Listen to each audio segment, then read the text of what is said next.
ये आकाशवाणी रायपुर है। प्रादेशिक समाचार बुलेटिन के साथ मैं लता देवी चौहान।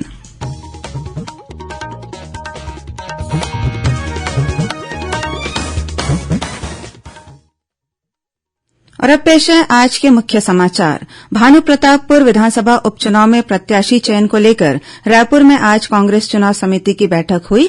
14 दावेदारों के नाम पर हुई चर्चा। भारतीय वायुसेना में अग्निवीरों की भर्ती के लिए ऑनलाइन पंजीकरण कल से शुरू हुआ। आवेदक 23 नवंबर शाम 5 बजे तक करा सकते हैं पंजीयन। बीजापुर और सुकमा जिले में सुरक्षा बलों ने 8 माओवादियों को किया गिरफ्तार। विस्फोटक सहित माओवादी सामग्री बरामद। और सिख पंथ के संस्थापक गुरु नानक देव की जयंती आज हर्षोल्लास के साथ मनाई जा रही है। कार्तिक पूर्णिमा के मौके पर श्रद्धालुओं ने नदियों में लगाई आस्था की डुबकी।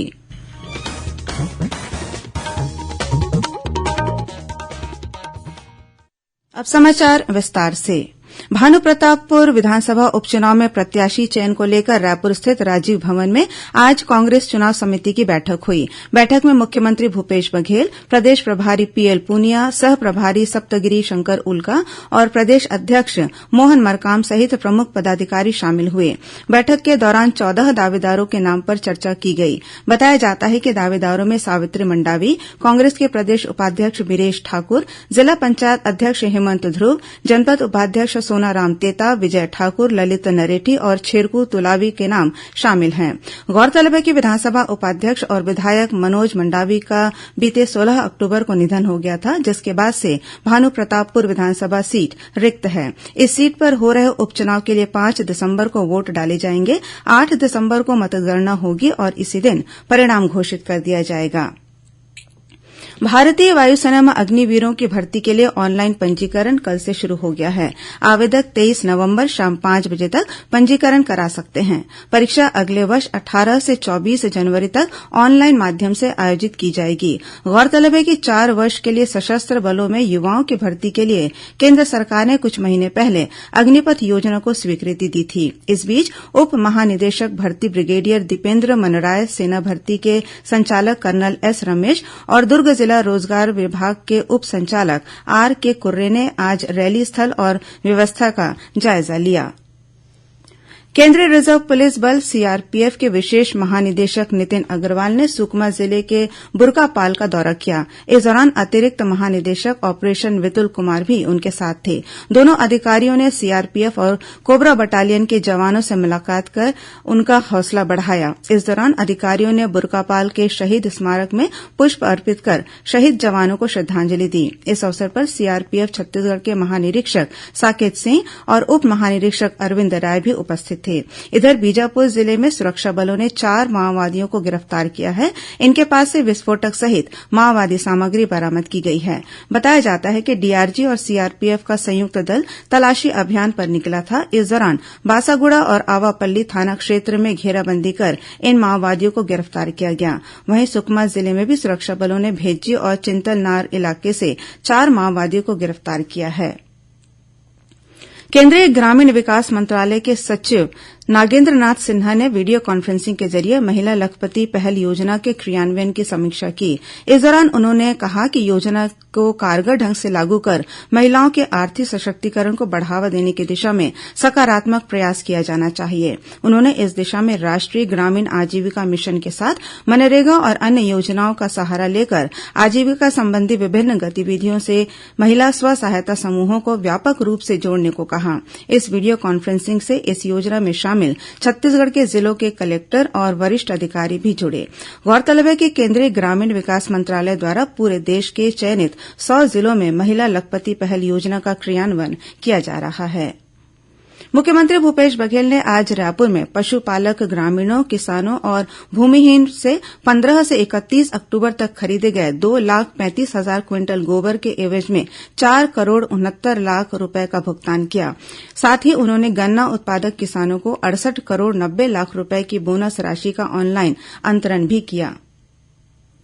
प्रदेश कांग्रेस आज से राज्य के 90 विधानसभा क्षेत्रों में किसान सम्मान यात्रा निकाल रही है। इस यात्रा को प्रदेश प्रभारी पीएल पूनिया ने हरी झंडी दिखाकर रवाना किया। किसान सम्मान यात्रा प्रदेश के सभी जिलों से गुजरेगी और करीब 2500 किलोमीटर की दूरी तय करेगी। यह यात्रा प्रत्येक नगर गांव और बूथों तक जाएगी। इसके माध्यम से राज्य सरकार की जन कल्याणकारी योजनाओं की जानकारी दी जाएगी। यात्रा का समापन दिसंबर में होगा। युवा मतदाताओं को मतदाता सूची में नाम जुड़वाने के लिए प्रेरित करने के उद्देश्य से कल 9 नवंबर को राजधानी रायपुर में साइकिल रैली का आयोजन किया जाएगा। रैली में प्रदेश की मुख्य निर्वाचन पदाधिकारी रीना बाबा साहेब कंगाले भी शामिल होंगी। यह रैली शहर के तेलीबांधा तालाब से शुरू होकर घड़ी चौक पहुंचेगा और वापस तेलीबांधा में समाप्त होगी। वहीं दुर्ग जिले में भी स्वीप अभियान के तहत कल साइकिल रैली का आयोजन किया जाएगा। इस रैली में 18 साल पूरे कर चुके नए मतदाताओं और भावी मतदाताओं को शामिल किया जाएगा। छत्तीसगढ़ के अंतर्राष्ट्रीय शतरंज खिलाड़ी किरण अग्रवाल को अखिल भारतीय शतरंज महासंघ ने भारतीय शतरंज टीम का कोच नियुक्त किया है। सुश्री अग्रवाल आगामी 13 से 23 नवंबर तक श्रीलंका में आयोजित होने जा रही कॉमनवेल्थ शतरंज प्रतियोगिता में शामिल होने वाली 16 सदस्यीय भारतीय टीम में बतौर कोच शामिल होंगी। मुख्यमंत्री भूपेश बघेल ने किरण अग्रवाल को कोच बनाए जाने पर उन्हें बधाई और शुभकामनाएं दी हैं। नगरीय प्रशासन मंत्री डॉक्टर शिवकुमार डहरिया ने कहा है कि स्वास्थ्य सेवाएं घर घर पहुंचाने में मितानिनों की भूमिका महत्वपूर्ण है। डॉक्टर डहरिया ने कल रायपुर जिले के आरंग में मितानिन सम्मेलन को संबोधित करते हुए कहा कि मितानिन सरकार द्वारा संचालित की जा रही स्वास्थ्य योजनाओं की जानकारी गांव गांव तक पहुंचा रही है।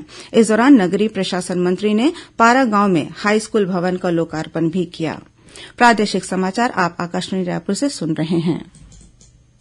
छत्तीसगढ़ की खबरों से है आपका वास्ता और खबरों की विश्वसनीयता से है हमारा वास्ता। आकाशवाणी समाचार रायपुर के प्रादेशिक समाचार बुलेटिन के साथ ही हमारे समसामयिक कार्यक्रम आप रेडियो के अलावा अपने मोबाइल पर भी सुन सकते हैं। आकाशवाणी समाचार फेसबुक, ट्विटर और यूट्यूब पर भी उपलब्ध है। हमारा Facebook page Chhattisgarh news on AIR, Twitter handle CGAIR news और हमारा यूट्यूब चैनल है छत्तीसगढ़ AIR न्यूज। तो अब रेडियो के साथ ही आपके मोबाइल के जरिए भी हम पहुंच रहे हैं आप तक। छत्तीसगढ़ की हर खबर के लिए सुनते रहिए आकाशवाणी समाचार। और अब आगे बढ़ते हैं बाकी के समाचारों की ओर। छत्तीसगढ़ विधानसभा के नेता प्रतिपक्ष नारायण चंदेल ने बिजली बिल में अधिभार बढ़ाए जाने को लेकर राज्य सरकार पर जनता को धोखा देने का आरोप लगाया है। उन्होंने कहा कि राज्य सरकार ने 1 साल में 2 बार बिजली की कीमतों को बढ़ाकर जनता को गुमराह किया है। वहीं पूर्व नेता प्रतिपक्ष धरमलाल कौशिक ने भाजपा महिला मोर्चा द्वारा आगामी 11 नवंबर को आयोजित महतारी हुंकार रैली के माध्यम से राज्य सरकार की वादाखिलाफी के खिलाफ महिलाओं को एकजुट होने का आह्वान किया है।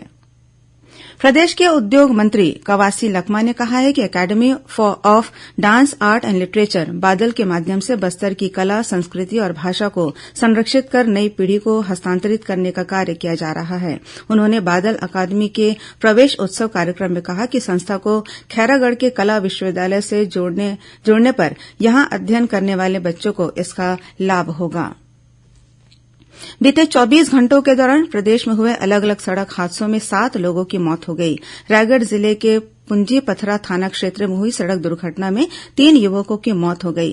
बताया जाता है कि विपरीत दिशा से आ रही बस की चपेट में आने से मोटरसाइकिल सवार 3 युवकों में से 2 की मौके पर ही मौत हो गई। वहीं एक अन्य युवक ने इलाज के दौरान दम तोड़ दिया। इधर बलौदाबाजार भाटापारा जिले के पहंदा गांव के पास बीती रात कार की चपेट में आने से मोटरसाइकिल सवार 2 युवकों की मौत हो गई। वहीं एक अन्य युवक घायल हो गया है।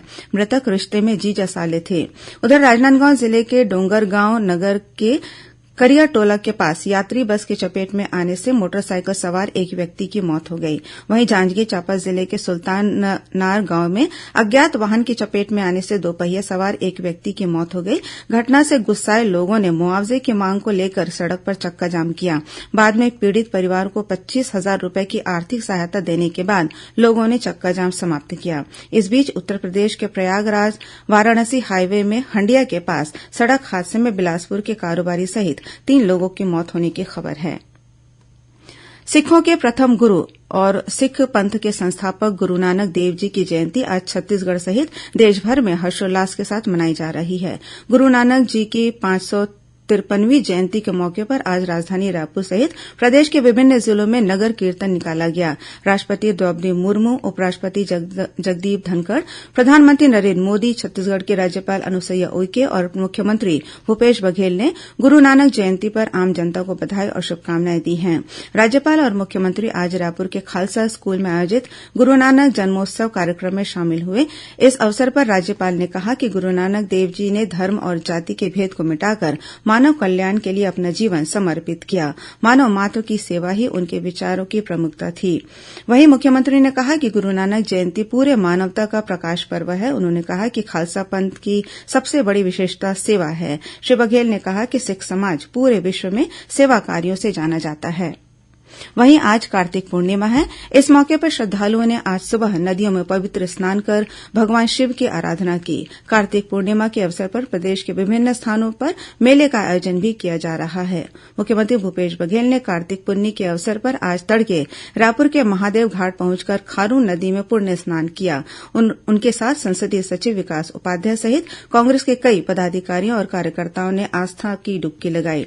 गौरतलब है कि शरद पूर्णिमा से कार्तिक पूर्णिमा तक एक माह का स्नान करने की परंपरा निभाई जाती है। अब कुछ अन्य खबरें संक्षेप में।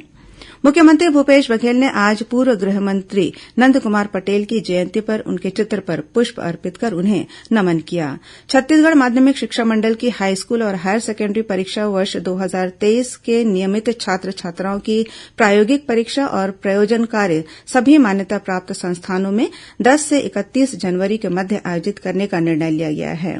छत्तीसगढ़ में अनुसूचित जनजाति के 32% आरक्षण को घटाकर 20% किए जाने के विरोध में सर्व आदिवासी समाज द्वारा कल दुर्ग शहर के पटेल चौक में चक्काजाम किया जाएगा और दंतेवाड़ा बीजापुर सीमा पर इंद्रावती नदी में बीती शाम एक नाव के पलटने से एक फार्मासिस्ट की डूबने से मौत हो गई। अंत में मुख्य समाचार एक बार फिर। भानुप्रतापपुर विधानसभा उपचुनाव में प्रत्याशी चयन को लेकर रायपुर में आज कांग्रेस चुनाव समिति की बैठक हुई। 14 दावेदारों के नाम पर हुई चर्चा। भारतीय वायुसेना में अग्निवीरों की भर्ती के लिए ऑनलाइन पंजीकरण कल से शुरू हुआ। आवेदक 23 नवंबर शाम 5 बजे तक करा सकेंगे पंजीयन। बीजापुर और सुकमा जिले में सुरक्षा बलों ने 8 माओवादियों को किया गिरफ्तार। विस्फोटक सहित माओवादी सामग्री बरामद। और सिख पंथ के संस्थापक गुरू नानक देव जी की जयंती आज हर्षोल्लास के साथ मनाई जा रही है।